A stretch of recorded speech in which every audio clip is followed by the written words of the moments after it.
오늘은 교회 창립 39주년이 되는 뜻깊은 날이고 복된 주일입니다.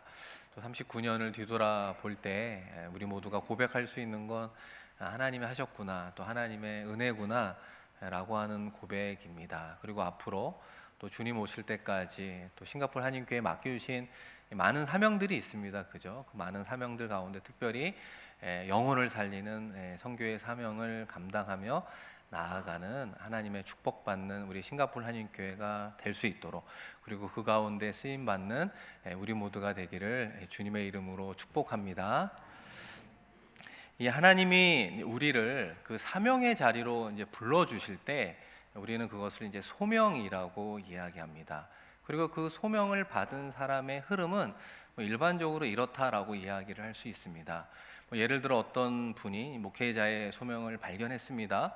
그리고 그 소명을 발견하고 또 처음부터 목회자의 길을 이제 걷는 분들도 있고, 또 그 소명 가운데 또 선교회 하나님의 음성이 있어서 또 선교사의 길을 준비하며 처음부터 걸어가는 분도 있습니다. 그러나 또 경우에 따라서는 목회의 길을 걷다가도 또 하나님의 선교사의 부르심이 있어서 또 선교의 길을 걸어가는 분들도 있고, 또 선교사로 10주년 동안 참 선교의 사명을 감당했는데 또 한국에서 또 목회의 부름이 있어서 또 한국에 들어가 또 목회하는 그런 다양한 소명과 모습이 있다라고 이제 이야기할 수 있습니다. 그래서 우리가 중요한 것이 무엇일까요? 하나님께서 우리를 사명의 자리로 부르시는 그 소명이 분명하다면 우리 모두에게 나타나야 되는 믿음의 반응은 바로 이제 순종이다라고 이야기할 수 있습니다. 우리가 지난 주일에도 모세의 소명에 대한 이야기를 함께 나누었습니다. 하나님께서 모세를 이제 불러 주었을 때 모세의 반응이 상당히 좀 당황하게 이제 되었습니다. 갑작스러운 부르심이다라고 이야기하는 거죠. 하나는 나이가 80이 된 할아버지인데 내가 어떻게 할 수 있겠습니까? 라고 하는 측면이고, 아니 그리고 또 불러준 이유를 물어보니까 애굽에서 이스라엘 백성들을 출애굽하는 이스라엘의 지도자로 불러주셨다라고 하는 그 책임을 생각해 보면 저는 할 수가 없습니다 라고 하는 반응을 보이게 되었습니다. 그러면서도 모세가 우리에게 무엇을 보여주고 있습니까? 그럼에도 불구하고 하나님의 소명이 확실할수록 조금씩 순종하며 나아가는 모습을 우리에게 보여주고 있습니다. 여러분 한번 생각해 본다면 하나님의 입장에서 이스라엘의 지도자로 나름 갖고 있는 후보군 리스트가 있지 않았겠습니까? 그런데 1번부터 10번, 10번까지 있었는데 다 찾아가서 인터뷰해본 결과 아무도 마음에 들지 않았기 때문에 고민하고 있다가 갑자기 이 80된 할아버지 모세가 생각나서 그를 찾아가 그에게 소명을 준 것이 아니다라고 하는 것입니다. 이 전지전능한 하나님은 이 처음부터 모세를 이스라엘의 지도자로 세울 것을 계획하고 있었습니다. 그리고 때를 따라 그를 훈련시키고 준비시켰다라고 이야기할 수 있는 것입니다. 그래서 하나님의 때가 되었을 때 모세를 이제 불러 주었었고, 그것이 이제 모세의 입장에서는 이 80세 된 할아버지라고 하는 갑작스러움에 어려움이 있었을 뿐입니다. 그러므로 모세와 하나님의 시간의 시각차가 존재하고 있다는 것을 알 수 있는 거죠. 모세는 너무 늦은 거 아닙니까? 라고 항변하는 거고, 아니야, 하나님은 바로 지금이 적기야 라고 이야기하며 그를 사명의 자리로 이끌어가고 있습니다. 그러므로 우리는 하나님의 부르심을 확인하는 것이 중요하고요, 순종하며 나아가면 하나님께서 그 나아가는 발걸음 가운데 그것을 감당할 수 있는 은혜와 능력을 허락해 주신다라고 약속해 주셨습니다. 오늘은 그런 하나님의 능력의 약속에 대한 말씀을 함께 나누어 보도록 하겠습니다. 오늘 하나님의 말씀은 하나님께서 모세를 그런 사명의 자리로 불러 주셨어요. 그런 능력을 이제 제공해 주고 있는데요. 이 모세 입장에서는 여전히 하나님의 부르심은 확신한데 내가 이제 순종해서 나아가야 되는데 막상 이스라엘 백성들을 만났을 때 내가 무엇라 이야기할 수 있을까 이제 고민하게 됩니다. 우리가 함께 읽은 1절 말씀에 보시면 모세가 대답하여 이르되 그러나 그들이 나를 믿지 아니하며 내 말을 듣지 아니하고 이르기를 여호와께서 내게 나타나지 아니하셨다 하리이다. 나야 뭐 하나님이 나타난 걸 100% 믿지만 이스라엘 백성들은 갑자기 80세 된 할아버지 모세가 와서 떨기나무 불꽃 가운데 하나님이 나를 지명하여 불렀다, 이렇게 이야기한들 그들이 어떻게 믿을 수 있겠습니까? 이렇게 이야기를 하게 됩니다. 그러자 하나님께서 그 이야기를 듣고 뜬금없이 질문 하나를 던지게 되는 것이죠. 내 손에 있는 것이 무엇이냐? 우리 이어지는 2절 말씀인데요. 2절은 한번 같이 읽어볼까요? 여호와께서 그에게 이르시되 그가 이르되 지팡이니이다. 모세가 손에 있는 지팡이를 이야기합니다. 목자에게는 필수 도구인 지팡이를 가지고 있습니다. 이렇게 이야기를 하는 것이죠. 우리가 이제 하나님과 함께 동역을 할 때 기억해야 되는 하나님의 속성이 있습니다. 여러분, 하나님께서는 창세기 1장 1절의 말씀처럼 태초에 천지를 창조하셨다라고 하는 이 무에서 유로의 창조의 사건은 일회성의 사건이라고 이제 말할 수 있습니다. 그 다음부터는 하나님께서는 무에서 유로 창조하는 것이 아니라 이제 우리 모두에게 주었기 때문에 우리가 가지고 있는 것을 통해 하나님의 능력, 하나님의 역사를 이루어 가기를 원하신다라고 말할 수 있습니다. 그래서 우리에게 다가와 무엇을 물어보겠습니까? 내 손에 있는 것이 무엇이냐? 네가 마음에 품고 있는 것이 무엇이냐? 너에게 있는 것이 도대체 무엇이냐라고 질문한다는 이야기입니다. 왜 질문합니까? 그것을 통하여 하나님께서는 역사하고 싶어 하기 때문입니다. 우리가 잘 알고 있는 신약 말씀 가운데 이 사복음서에 기록된 기적 사건이 하나 있습니다. 유일하게 사복음서에 기록된 기적 사건이 바로 오병이어라고 하는 사건입니다. 이 장정만 5천 명이 먹고 12강주리가 남았던 기적 중에 기적이잖아요. 그런데 그 기적의 시작이 우리가 알고 있는 것처럼 소년이 갖고 온 도시락입니다. 그 손에 쥐어진 도시락, 오병이어라고 말하는 떡 5개와 보리떡 2개라고 하는 것이 주님의 손에 붙잡힐 때 놀라운 역사가 일어났던 것을 우리에게 말씀하고 있는 것이죠. 목자가 목자로서의 인생을 살아갈 때 또 양을 치는 일에 필요한 목자의 지팡이가 절대적으로 필요하다고 이제 이야기할 수 있습니다. 마찬가지로 우리가 살아가는 인생, 우리의 직업과 모임과 가정에서 잘 감당하기 위해서는 우리만의 지팡이가 반드시 있다라고 이야기할 수 있겠죠. 우리가 가지고 있는 지팡이는 어떤 것이 있을까? 나의 꿈과 계획과 나의 소원이라고 말할 수 있는 나의 인생을 그럴듯하게 펼쳐질 수 있는 나만의 도구라고 정의할 수 있지 않을까요? 나의 기술도 있고 나의 재능도일 수도 있고 성경에서 말하는 달란트일 수도 있고 그 나만의 스타일이라고 이야기할 수 있는 것이 바로 지팡이의 총집합이라고 이야기할 수 있습니다. 그런데 하나님은 우리에게 무엇을 원하시느냐? 우리가 이 나의 지팡이를 잡고 아둥바둥 이 땅 가운데 살아가기를 원하지 않아요. 이 나의 지팡이를 가지고 살아가는 인생은 이 불완전한 인생이기 때문에 그 불완전한 인생을 버리고 하나님의 지팡이를 잡고 마음껏 능력을 발휘하며 시원시원하게 하나님은 우리가 살아가기를 원하고 있습니다. 그러하기에 하나님께서는 우리가 쥐고 있는 나의 지팡이를 포기하라고, 나의 지팡이를 내려놓으라고, 나의 지팡이를 심지어 멀리 던져버려라 라고 말씀합니다. 그리고 하나님의 지팡이를 잡아야 하지 않겠니? 라고 우리에게 말씀하고 있는 것이죠. 사랑하는 성도 여러분, 그런데 중요한 점이 하나 있다는 거예요. 이 하나님의 지팡이를 잡기 위해서 한 번에 잡을 수가 없다는 것입니다. 우리가 하나님의 지팡이를 잡아야 능력의 삶을 살아갈 수 있는데 그 과정 가운데 반드시 통과해야 되는 것이 있다고 우리에게 이야기하는데 그것이 무엇입니까? 뱀의 꼬리부터 잡아라, 이렇게 이야기를 하는 겁니다. 하나님께서 모세에게 이야기합니다. 네가 지팡이를 들고 있는데 그걸 던져보아라, 이렇게 이야기하니까 그 지팡이가 뱀으로 변하게 되죠. 그러니까 모세가 3절 말씀에 보면 놀라서 물러나게 됩니다. 그냥 일반적인 뱀이 아니라 아마 독을 품고 있는 뱀으로 추측해 볼 수 있는 것이죠. 그러니까 다가서지 못하고 피하게 되었다라고 이야기합니다. 그런데 하나님께서 모세에게 이어서 어떻게 명령을 하느냐? 그 뱀의 꼬리를 잡아라, 여러분 이어지는 4절에 그 부분이 나와 있습니다. 한번 같이 읽어볼까요? 여호와께서 모세에게 이르시되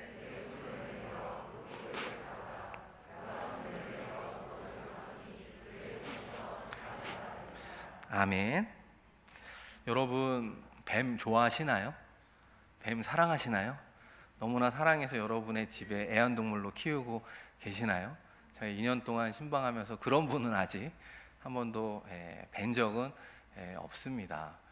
싱가포르에 살다 보면 뱀도 많이 보신다고 하고 심지어는 뭐 구렁이도 본다고 이야기를 하는데 저는 아직까지 그런 뱀은 보지 못하고 집안에서 자주 만나는 뱀이 있습니다. 도마뱀. 여러분 아시죠? 이 도마뱀이 나타나면 이 가족이 소리를 지릅니다. 그러면 이거는 100% 도마뱀이 나타났다는 것이죠. 그리고 요청을 저한테 하는 겁니다. 그래서 제가 가장이니까 남편이니까 달려가거든요. 근데 사실은 저도 도마뱀을 못 잡습니다. 이게 좀 징그럽기도 하고 맨손으로 잡기에는 좀 꺼림직한 그런 느낌이 있기 때문에 어디 있냐고, 분명히 저도 어디 있는지 아는데 어디 있냐고 막 소리를 치는 거예요. 그러면 어떻게 되죠? 도마뱀이 놀라서 도망갑니다. 내가 다음에 꼭 잡아줄게. 이러고서 그냥 2년을 같이 살고 있습니다. 이 도마뱀과 동거하고 있는 것이죠. 이 뱀 잡는 것이 참 쉽지 않은 거예요. 그죠? 그리고 또 뱀을 좀 아시는 분들은 뱀을 잡으라고 이야기하는데 꼬리를 잡으라? 이건 좀 이상한 거 아니에요? 이렇게 생각을 한다는 거예요. 왜 그러냐면 여러분 뱀이 나타났는데 피할 수 없어 잡아야 된다면 손이 됐던 도구가 됐던 뱀의 어디를 잡아야 될까요? 머리를 잡아야 됩니다. 이 뱀의 머리를 잡아야 이 뱀이 우리를 물 수 없기 때문에 꼬리가 아니라 머리를 잡아야 되는 것이 어떻게 보면 상식 중에 상식인데 하나님께서는 그 상식도 모르는 것처럼 뱀의 꼬리를 잡으라 이렇게 모세에게 명령하고 있다는 것이죠. 1차적으로는 하나님의 말씀을 순종하는가? 이 모세의 순종의 여부를 확인하는 것이다 라고 말할 수 있습니다. 목자의 지팡이를 던지기만 하면 저절로 하나님의 능력의 상징인 하나님의 지팡이를 집을 수 있는 것이 아님을 우리에게 이야기하죠. 목자의 지팡이를 던짐과 동시에 우리의 목숨도 내놓아야 된다라고 말하고 있습니다. 이 뱀의 꼬리를 잡는다는 건 그 목숨을 내놓는 것을 이야기하는 거죠. 그 과정을 통과해야 하나님의 온전한 지팡이를 잡을 수 있습니다. 그러한 순종에 담겨져 있는 신앙의 의미가 여러분 무엇일까요? 죽음이라는 거예요. 모세야, 네가 죽어야 돼. 모세야, 네가 하나님 안에서 죽는 경험을 해야 돼 라고 하는 것을 거듭 강조하기 위함이라는 것이죠.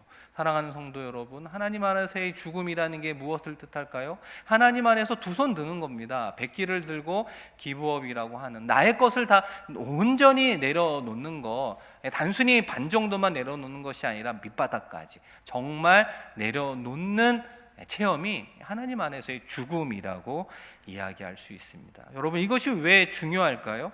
하나님 안에서의 죽음을 경험한 사람이 하나님 앞에 가장 겸손하고요.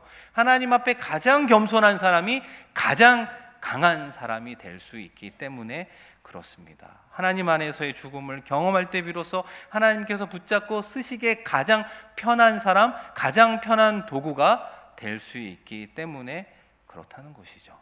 그런데 모세가 어떻게 했습니까? 하나님의 명령에 따라 뱀의 꼬리를 잡았습니다. 그의 행동 가운데 성경은 이야기하지 않지만 우리는 무엇을 알 수 있을까요?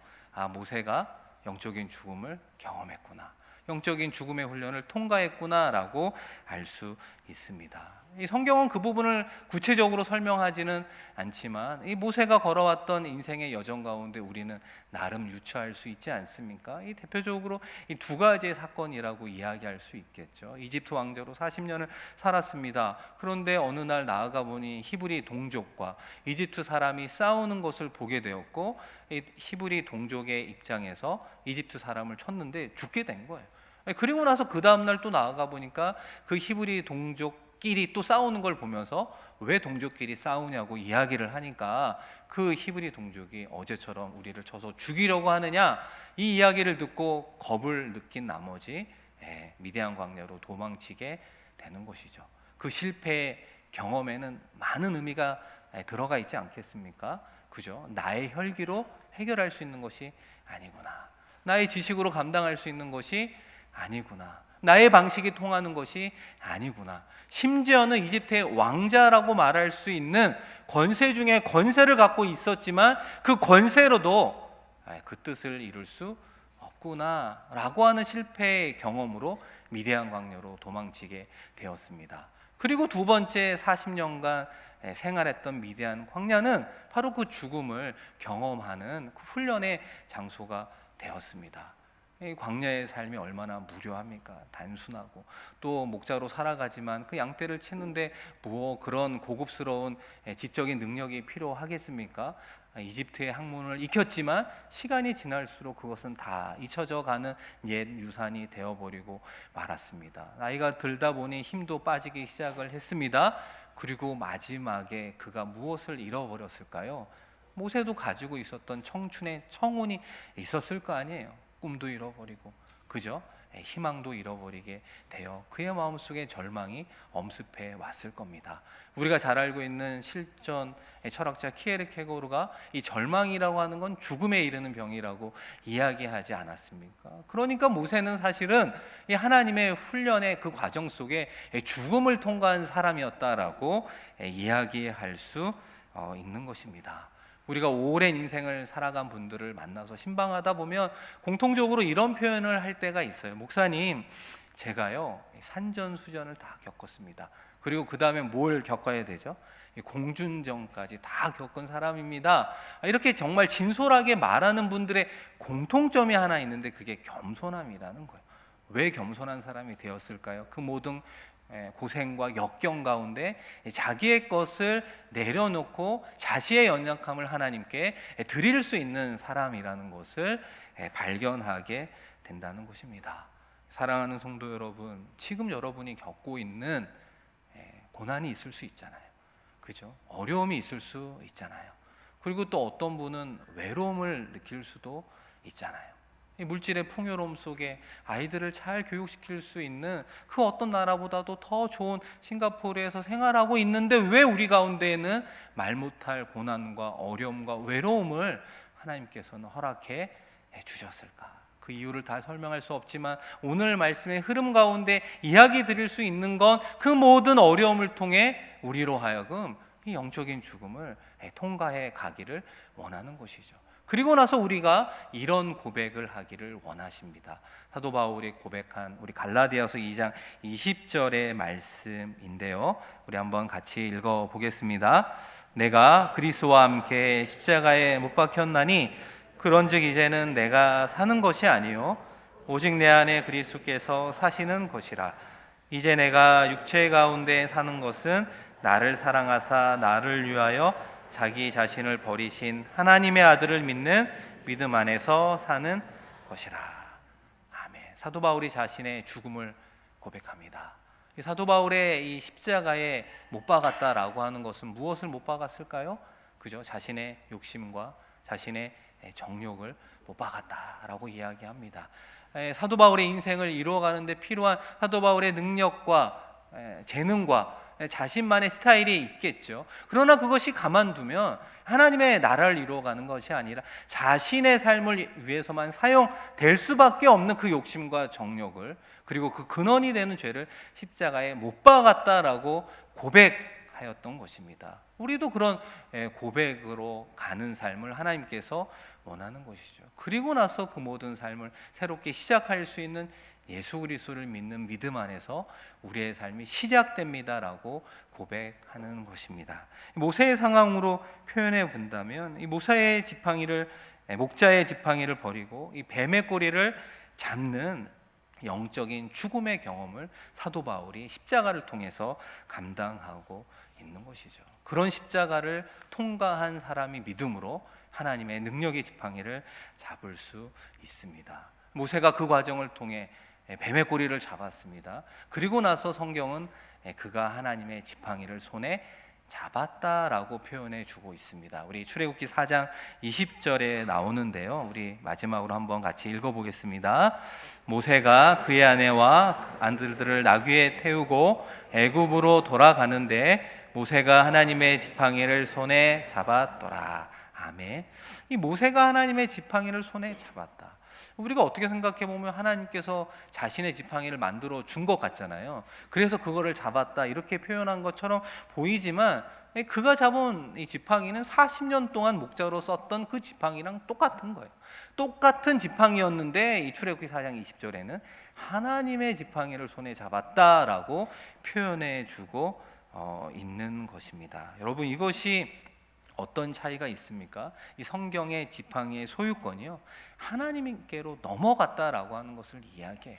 우리 모두가 갖고 있는 계획과 꿈과 마음의 소원이 이제는 하나님의 꿈과 소원, 하나님의 계획으로 넘어갔습니다라고 이야기하는 것이고요. 그런 인생을 이루어가는 데 필요한 나의 도구와 능력과 기술이 있었는데 이제는 그것이 하나님의 도구요, 하나님의 기술이요, 하나님의 재능으로 넘어갔습니다라고 하는 그 소유권의 진정한 이양이 됐음을 설명하고 있는 것입니다. 평범했던 한 사람이 하나님의 계획으로 깊숙이 들어가서 하나님의 지혜와 하나님의 능력과 하나님의 재능을 더 입게 되었다라고 이야기할 수 있습니다. 그러면 그가 하나님께서 주신 그 사명을 이루는 하나님의 능력의 통로가 된다라고 말씀하고 있는 것이죠. 사랑하는 성도 여러분, 하나님께서 모세를 이와 같이 사용하기 위해서 애굽의 왕자로 40년, 이 광야에서의 40년이라고 하는 훈련을 허락해 주었습니다. 모세가 무엇을 깨달았을까요? 권세로 되는 것이 아니다라고 하는 것을 깊이 깨달았습니다. 동시에 자신이 약하다고 안 된다라는 것이 아님을 또한 깨닫게 되었다라는 것입니다. 살아가다 보면 사람은 실패할 수 있고 넘어질 수도 있고 우리의 인생이 무너지는 것과 같은 경험을 할 수도 있습니다. 모세도 바로 그러한 삶을 살아가지 않았습니까? 그러나 모세가 궁극적으로 그의 인생이 달라졌던 건 하나님의 지팡이를 손에 잡고 일어섰다는 것이고, 하나님의 지팡이를 손에 잡고 하나님이 주신 그 소명의 자리로 나아갔기 때문에 승리의 삶을 살아갈 수 있습니다. 궁극적으로 우리 모두 하나님의 그 지팡이를 잡아야 하는 것입니다. 그러하게 하나님께서 오늘 이 시간 우리에게도 계속해서 질문하고 있는 것이죠. 사랑하는 성도 여러분, 여러분이 손에 잡고 있는 것이 무엇입니까? 여러분의 손에서 가장 익숙하고 또 여러분의 손으로 가장 잘 다룰 수 있는 것이 무엇입니까? 그것을 움켜쥐지 마시고 그것을 내어 던지고 이제는 하나님의 지팡이를 잡으십시오. 주님께서 우리에게 말씀하고 있습니다. 하나님은 지금도 우리의 손에 있는 것을 통해 능력 나타내기를 원하기 때문입니다. 하나님은 지금도 우리의 손에 있는 것을 통해 하나님이 일하시는 것을 즐거워하기 때문에 그렇습니다. 하나님은 지금도 우리의 손에 있는 것을 통해 능력의 도구로, 축복의 도구로 일하고 싶어하기 때문입니다. 사랑하는 성도 여러분, 우리 싱가포르 한인교회가 39주년이 되었습니다.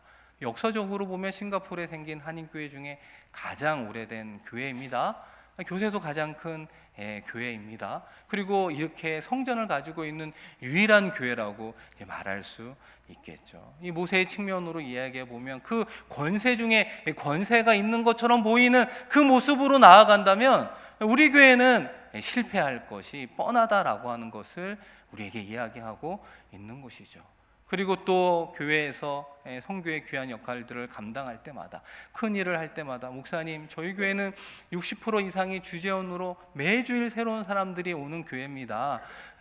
선교의 큰 일을 감당하기에는 생각과 마음을 모아서 하기가 너무나 쉽지 않습니다. 이 장기 거주자로 계시는 적지 않은 분들이 감당하기에는 쉽지 않습니다라고 우리의 연약함을 고백하며 토로할 수도 있습니다.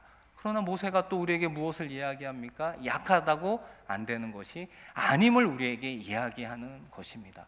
모세가 잡고 있었던 지팡이를 하나님의 뜻에 따라, 명령에 따라 버리고 믿음으로 하나님의 지팡이를 손에 잡았던 것처럼 우리의 교회다라고 하는 생각 속에서는 아무 일도 할 수 없지만 우리 교회가 아니라 하나님의 교회입니다라고 하나님께 온전히 맡겨 드릴 때, 그리하여 하나님께서 싱가포르 한인교회를 사용하기에 가장 편한 교회가 될 때, 하나님의 성교의 사명을 이루는 편한 도구가 될 때, 하나님께서 우리 교회를 통해 하나님의 놀라운 능력과 하나님의 놀라운 축복을 허락해 주실 줄로 믿습니다. 우리는 그런 교회를 꿈꾸고 우리는 그런 교회를 향하여 걸어가고 있습니다.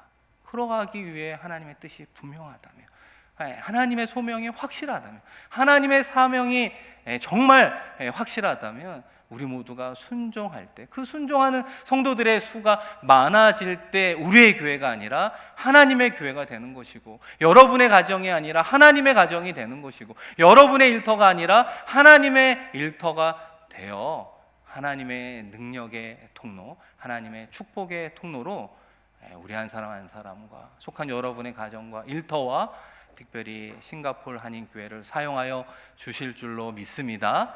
그 하나님의 사용하심 속에 우리 모두가 순종하며 나아가 하나님을 기쁘시게 하는 저와 여러분들 되기를 주님의 이름으로 간절히 축원드립니다. 함께 기도하겠습니다. 하나님 아버지, 하나님은 하나님의 일을 이루어 가실 때 여전히 우리 한 사람 한 사람을 사용하여 주시는 줄로 믿습니다. 우리를 향해 내 손에 있는 것이 무엇이냐라고 물어보십니다. 그것이 크던 작던, 그 능력이 크던 작던 상관없이 나의 것을 온전히 내려놓고 믿음으로 하나님의 지팡이를 잡을 수 있는 믿음을 더하여 주시옵소서. 하나님은 지금도 우리 손에 있는 것을 통해 능력 나타내기를 원하시는 분임을 믿습니다. 우리의 손에 있는 것을 통해 능력의 도구, 축복의 도구가 하여 주시는 줄로 믿습니다. 아버지 하나님, 이런 믿음으로 우리가 속한 가정과 일터와 모임 가운데 하나님의 나라가 온전히 임하게 하여 주시고, 특별히 오늘 창립 39주년을 맞이하는 싱가포르 한일교회를 마음껏 사용하여 주시옵소서. 선교의 귀한 사명을 이루어가는 데 쓰임받는 우리 모두가 되게 하여 주시옵소서. 감사드리며 귀하신 예수 그리스도의 이름으로 축복하며 기도드립니다. 아멘.